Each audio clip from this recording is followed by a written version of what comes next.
You're in for another great episode of the podcast, but first, do me a favor and click that subscribe button below, and let's dive in.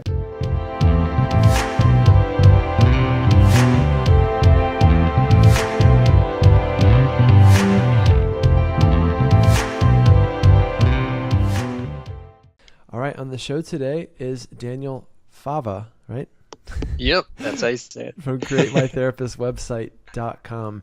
And I have to start by publicly apologizing to Daniel because I have had to cancel or reschedule with him 17 or 18 times over the course of like 5 days. And I feel so bad because it usually doesn't happen, but it's been insane and you've been more than flexible. So I'm sorry and welcome. Not a problem. Yeah, not a problem. I just figure that just means that this podcast is going to be really good. It has to be. Yeah, it's meant to be eventually. Yeah, so much anticipation. Yeah. No, I do this to all my guests, actually. I like to make you, wait and see if you really are committed. No, I'm joking.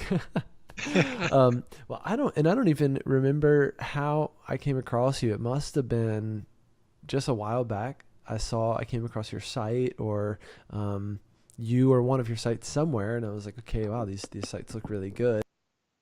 And I'm always looking for people who are making good sites for therapists. So here you are. I'd love for folks to hear just a bit about kind of who you are, like how you got here, how you started building websites, and then eventually websites for therapists. Yeah, absolutely. So my wife and I, we live in Atlanta, and we've got a almost 2-year-old son. So life has just been fantastic and interesting and challenging in all those good ways. But the way I got really started with this is through my wife, because she is a therapist, so she's in private practice. And in 2010, we got married and moved to Atlanta, and so she started, that long journey of getting her license and then launching her private practice. And when she really fully went out, she was originally at a group practice, and she was just getting clients through the group practice that way, but it wasn't a good fit for her. So after a year, she was still working on her license. She decided to go full time into private practice. She found a new place to work at. And so it was like, okay, babe, time to build you a website. Let's do this. I was super excited because I think therapist websites have come a long way since then, but at the time, there was really not a lot of standout websites for therapists. And so I was super excited to build her a website for her practice. So I did that in my spare time, and it really helped her practice get off the ground. And she had so many people who would call her in those first months and say, I decided to work with you because I really liked your website, really spoke to me, really stood out from the other therapists that I was looking at. So, it completely did its job. And so, time went on. And then about 2 years ago is when I really went out full time for, working on my own as a designer specifically for therapists.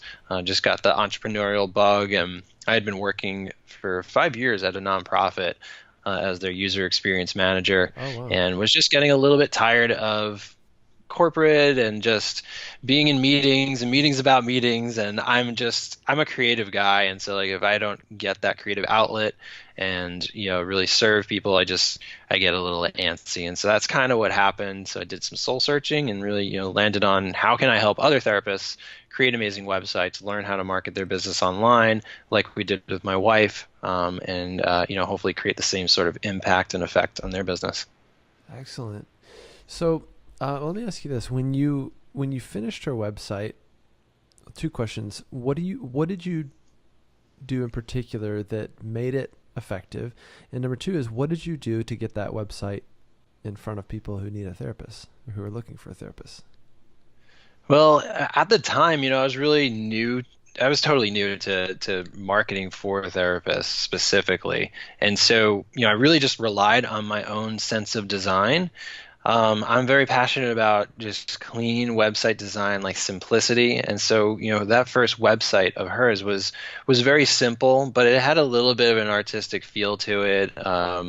Bright colors, some illustrations, some stock illustrations that we used on it. It's not the same website now. We've since updated it, made it a little bit more fresh with the times. But I think the simplicity of it and we really tried to capture her personality, which is very down to earth, very personable.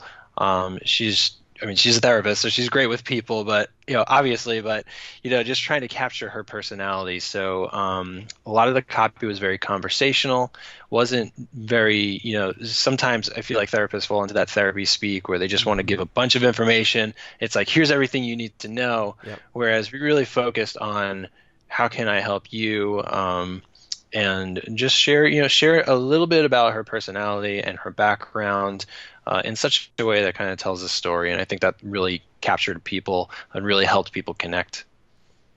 I love that you mentioned copy right up front because it's you can have a very simple website, a very minimal website with a strong message and see it converting a lot better than a website that has a lot going on, a lot of bells and whistles, and or too much going on Absolutely. and overwhelms Yeah. people.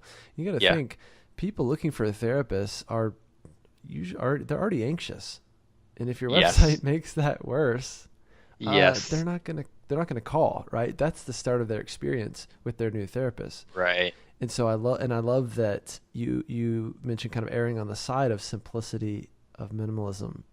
Say more about that Yes. and why that's so important to you.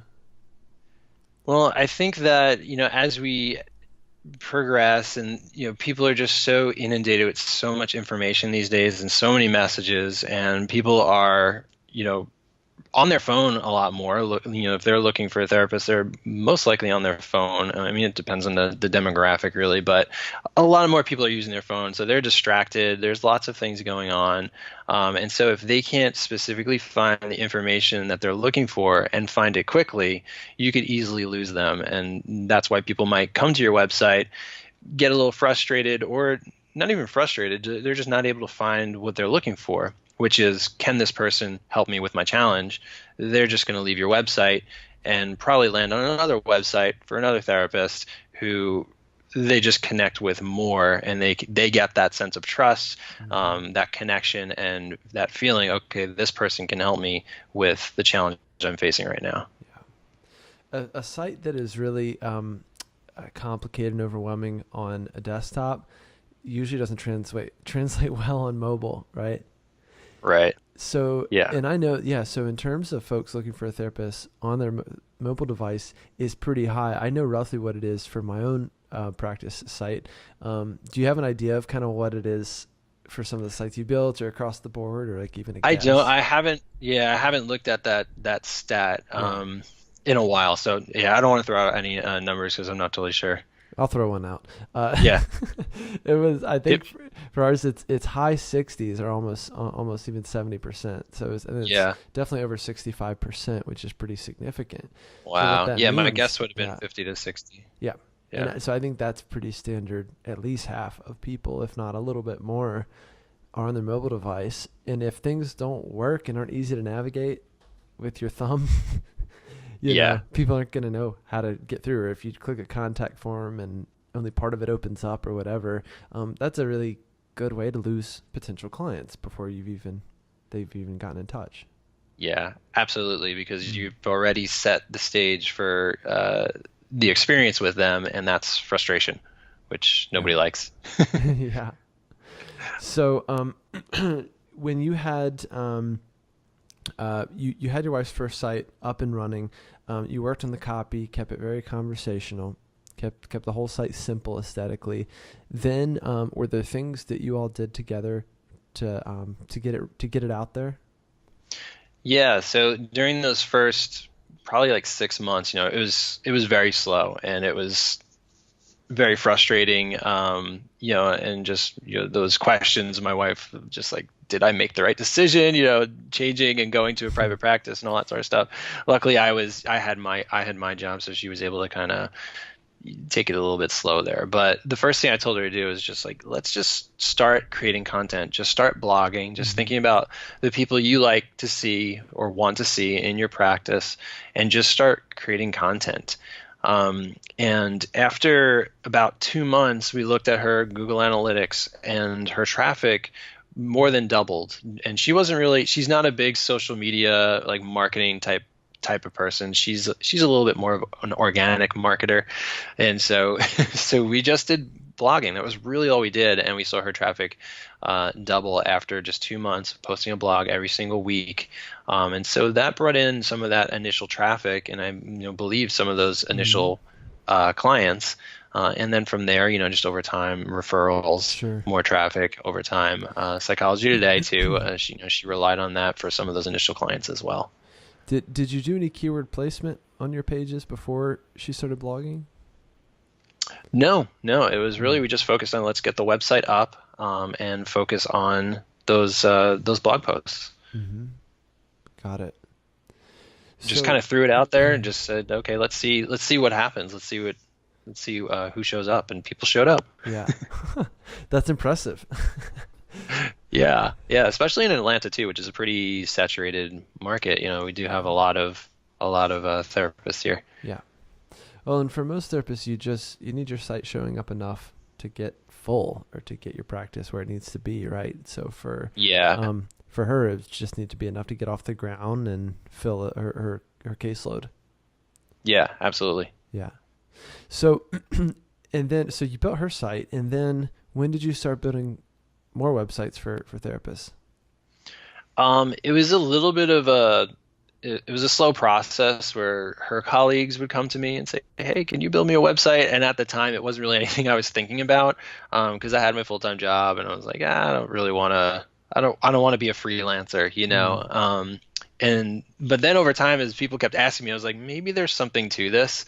mm, Maybe this is kind of where I'm heading. And it was 2016, probably even 2015, where I really started thinking about what do I want to do next? Because I wasn't feeling like my 9 to 5 job was where I really wanted to stay.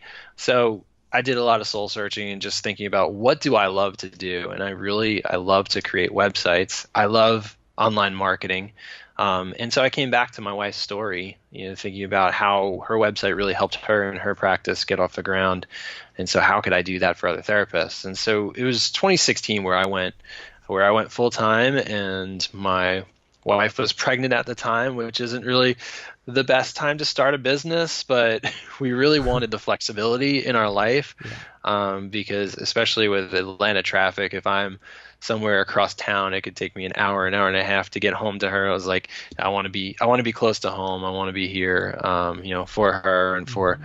our son when he arrives. And so made that transition to working from home, being here. And so yeah, so 2016 was when I did it and haven't looked back. Cool. Yeah. So really, you thought about building the business in part around your lifestyle and around what was happening in your life at the time Yeah, and what was coming absolutely. next. Hmm. Yeah, Yeah. we have a really high value for just family time, quality time, and also travel. So some flexibility to Hmm. be able to take time off and do those things was really big for us. So along the way, what are the what are the biggest things you've learned about therapist websites? What's important? What do you see working for your clients? Um, yeah, just what do you think? Yeah, I think that I mean one of the biggest things that I see people, I mean, we can just kind of start from the side of what's not working is when I review websites or people come to me for consultations and coaching calls and stuff like that. It's often very unclear who they serve with their website. Mm, And so I see a lot of people just being very general with their website. And, I know a lot of people talk about, niching down and all that. And while that's good, I know that some people you can get into kind of a debate of like, I yeah. don't really know what my niche is yet. Like what do I do? But I believe that there's got to be something for each person that they are passionate about that they could write about on their website. And so, if it's not very clear on your own website, think about ways that you can really speak to your ideal clients. And I think that that is really what works best is thinking about your ideal client, getting them in your mind, and then writing from a place of just empathy and understanding of where they're coming from while they're reaching out or searching for a therapist. Like you said at the Hmm. beginning of the call here, a lot of people they're already anxious, or they're in a place where they're struggling. So when you write your content and your copy, thinking about that struggle and where they're at before you give them all the information about this is what I do, this is who I am, this is all my credentials, all that stuff. It's more important to meet them where they're at, because that really speaks to their emotions and to their heart, and it gives them a reason to read your content. It gives them a reason to click around your website, rather than just seeing your name or welcome to my website, really speaking to where they're at. Yeah, there's a lot of missed opportunities, especially in the first view of one's website, right? Whether it's the tagline, what's over the hero image, or the first thing you say, which a lot of therapists will say, "Welcome to my website." That has Right. always stumped me why you would say that at all. But Right. Yeah, it's because you almost like a wouldn't say matter of that to not knowing what to somebody in say. person. Yeah, Yeah, maybe that's it. yeah. I encourage people, like, if you're having that first consultation call with a client, and, you wouldn't say, "Welcome to my consultation Welcome to the consultation call. call," so don't say "Welcome to my website." Like, let's be clear about who you help and what you help them do. Yeah, yeah. Just speaking to that person right off the bat, it's people. Clients are looking for themselves in your copy and in your website right away, and they're making decisions pretty Yeah, quickly, absolutely. especially in their search and how many options are out there. So you have a pretty Hmm. narrow window of time often for clients to make a decision. It's often a yes or no decision right off the bat. Absolutely. Yeah. So and Yeah, what and about? Oh, go ahead. Go ahead. I was going to say another thing that I see working, like, just to dig a little deeper on that, is around content, because I see a lot of people get really worked up, and for good reason, about SEO and what do I need to do to make my website be found. And I just encourage people, be patient and focus on that content. Hmm. Focusing on your ideal client and creating that content for them over time is going to help your website rank well. But you got to be patient. And yes, there are tactics and things that you can do. Hmm. But I'm more from the camp of, like, let's be patient Hmm. and do the long-term work to really make your website a valuable resource for your potential clients, Hmm. rather than what can I do right now to make it show up number Yeah. one in Google. Well, that and um, pages written solely for the purpose of SEO are quite ugly.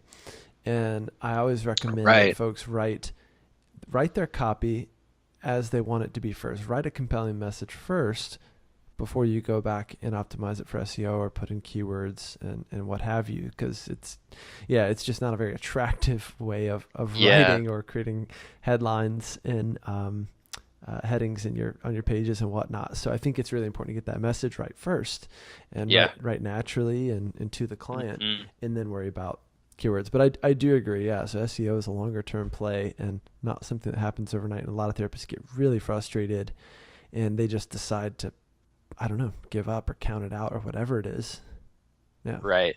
Yeah, absolutely. And for myself, I'm not a therapist, and my website is obviously all about creating websites, and online marketing for therapists. But it's taken about over a year for me to really see the bulk of people coming to me and filling out my inquiry form when they say, where did you hear about me? People say Google, and it was very sparse and in between, few and far in between, for that first year of my business. But I just kept plugging along, and now I see more people find me, through search. Hmm. That's great. Yeah, that's awesome.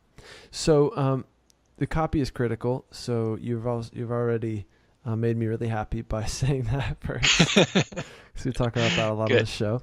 Um, and also the aesthetic and the functionality and really the way people interact with your website is critical as well. So I talk a Yeah. lot more about user behavior and user interface design. I've got a good friend of mine who went to school for all of that as a master's in UX UI, and so her entire field of study is how do people behave on a website, which is so cool and so Yeah, needed.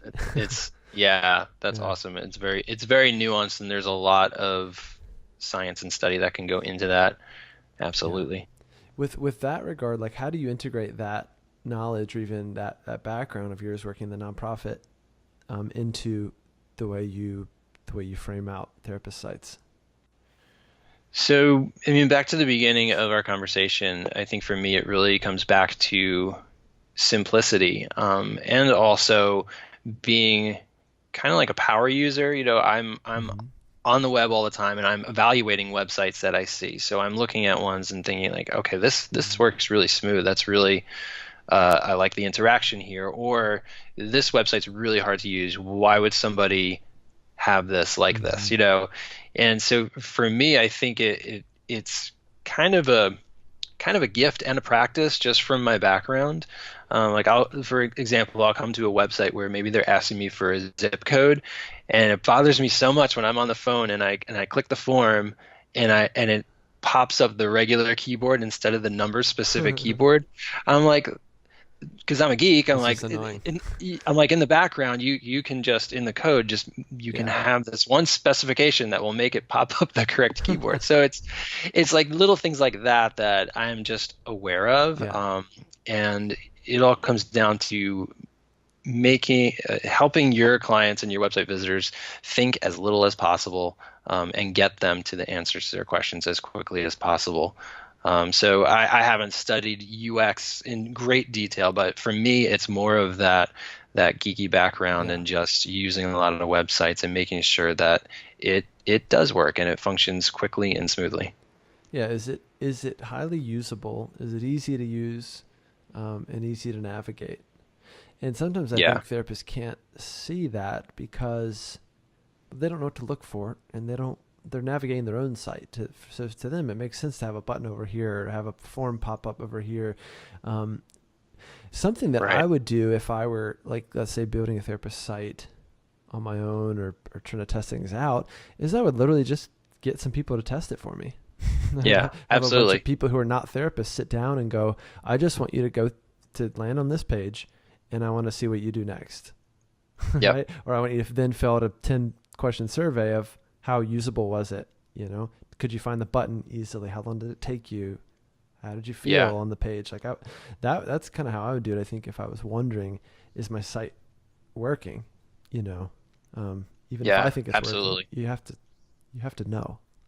Yeah, you have to get people who are outside of your space and who Yeah. are not so close to it, because especially if it's the website that you're creating yourself, you're in the total weeds of it. You know why you put a button somewhere.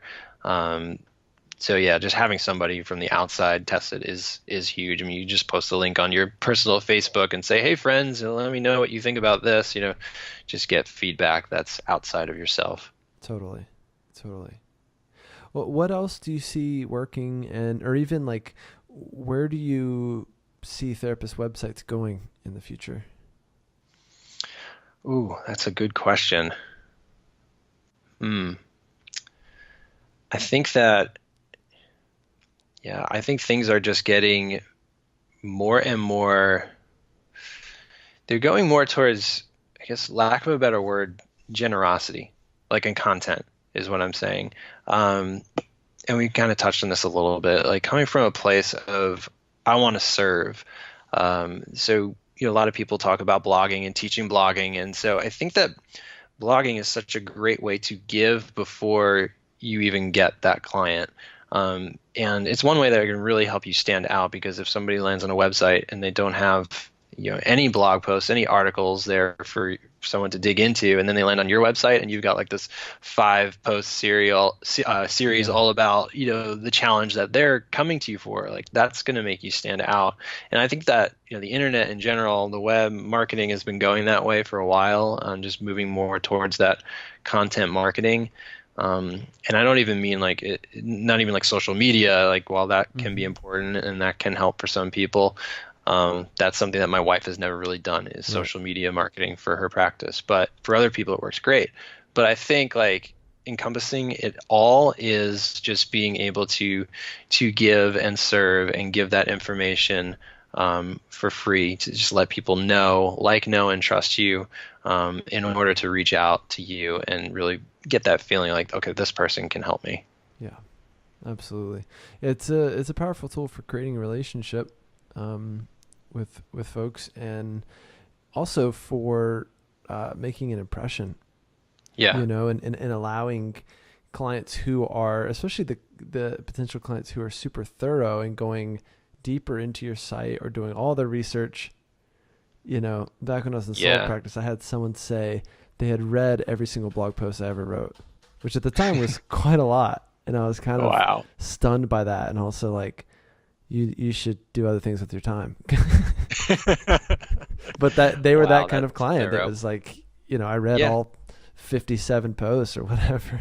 Yeah, you might have those, and you got to have the information there for those types of clients, and then like the higher level information for those who just really just want to skim. Hmm. You never know the type of person who's going to show up on your website. Yeah. Another thing that comes to mind with that is video Yeah. is becoming increasingly more important Sure. in online marketing, and I think it's also a great way to create that connection where people can really picture what it's like to sit across from you in therapy and just get a sense of your energy and your passion and your personality. Absolutely. Yeah, it's a great medium, and it does give you that felt sense that can be lacking in other mediums.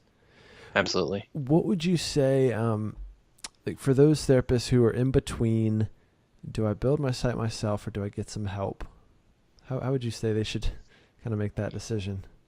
Yeah, I've got a blog post about that because the question comes up a lot. It really comes down to um, You're allowed to be biased here too. no, well, I mean, it's the reason why I have an online course that's all about building your own private practice. It'll take you Hmm. through the steps, and then I've also got my one-on-one custom website work that I Hmm. do with my clients. So, and the reason for that is that there are people who are in the camp where they do want to build the website themselves. They want to learn, and then there's also the people who don't want to learn. They don't want to do it. They know that their time is more valuable spent elsewhere. So, it really comes down to thinking about. Do you have more time than money? Then maybe you want to build your own Hmm. website. You've got some money to invest, and your time is better spent on other marketing activities, then hire a professional. Hmm. I think ideally for everybody, if you can get to that place where you can invest in a professional, you're going to get a better product. You're going to get a better Hmm. return on your investment. But understand that some folks they can't make that investment right now, especially if you're just starting out. So building it yourself is a great option for that. Yeah. Yeah, I think there's different ways to go. I mean, it's I I would say for most therapists, you're going to get a better result if you get some help. And Right. I think a lot of therapists are hesitant to, or they end up totally bootstrapping it, being totally overwhelmed, especially if they're on WordPress rather than something like Squarespace. And then they reach a point of like rationalizing themselves back into it. Like, well, I've already gone this far. So Yeah. they spend 4.5 hours trying to figure out how to change the color of a button or trying to learn how to Right. code Right. overnight. And I don't think that's the best use of one's time. Yeah. So Absolutely. there's also an in between, right? Of like getting a nice custom site built that you can learn how to maintain, or that you can learn how to edit, right? Or Yeah. how to update the copy or the blog or your photos or Hmm. whatever. But really having someone put that high level touch on it, because I think that really communicates to clients well. I think clients can tell if you have two sites side by side, which one has the hand of a professional on it versus one that you figured out yourself. You know. Right. Yeah. Absolutely. Yeah. I So think that really the biggest bulk of the time is going to be spent in that initial setup. So yeah. if you can get somebody and hire a professional to do it, and then hand that off to you, that's ideal. I do hear a lot of people they feel a little bit like their website has been like ransomed by web designers and they can't make any edits. So I try to avoid that with my clients. I always train them on how to make the edits to the website, really give them the keys to create content well into the future. Yeah. Yeah, that's an unfortunate thing, and I always hate when I hear that happening. It's like, yeah, holding someone's website hostage, and then it's like, well, I'm want to choose to take it on my own or whatever, and it's like, no, we're gonna delete it or something. I don't know. It's just Yeah. I don't get it. It's pretty shady. And I That's think definitely not my model. right, right. Well, that certainly discourages people from reaching out for help, and I think that's a unfortunate trend across a lot of digital marketing. For small Yeah, business owners, for people on a smaller budget, whatever it is, there's a lot out there, and a lot of people who yeah, will gladly take your money, and you don't really know right. what you're getting, right? Yeah, yeah, Nor do they know our industry. So that's the other thing about therapists is that we're kind of particular in what we do and how we can market ourselves and who we serve. You know what I mean? And so I hmm think it's really important for folks to go to trusted people like yourself, because it's just gonna be a better outcome, and there's some kind of accountability, I guess, in terms of like, yeah, yeah, people would find out absolutely. pretty Yeah, quickly. Yeah. yeah. I mean, there's just great communities online, like on Facebook, where hmm people are sharing, myself and other people who are creating great websites, and hmm so yeah, that accountability is there for sure. But I hear so many times like I was working with a web designer and then he just stopped responding. And I'm Yeah. like, I don't get that unless like I go to this sort of try to give the person grace sort of place, like maybe they got into an accident or Yeah. Who something like knows? that. But they should. I just because I Someone don't should follow understand up. it. Yeah. Yeah. Sure. Oh man. Well, this has been a lot of fun, and this has been. I think there's plenty of relevant stuff that therapists can kind of take from today, whether it's improving their own site or making that decision as to whether I'm going to get some help in getting a custom site created for myself. So, with that being said, Daniel, how can folks get in touch with you, and where can they learn more? Yeah, so my website is createmytherapistwebsite.com. And I've also got some free cheat sheets and guides there. If you just go to that website, you'll see a pop-up to join the VIP library, and so you'll get access to some free trainings there and just guides to help you get started with just web design, blogging, online marketing in general. Awesome. CreateMyTherapistWebsite.com. Check out the VIP library. We will, of course, put that link in the show notes. Daniel, thanks again, man, and thank you for your utmost patience in getting it scheduled. Hopefully next time it won't be such a Absolutely. mess. Thank you for having me. Sure Yeah, thing, thanks. man. Awesome. Talk to you soon. All right, I hope you enjoyed today's episode. Do me a favor, click that subscribe button below and stay tuned for the next video coming up.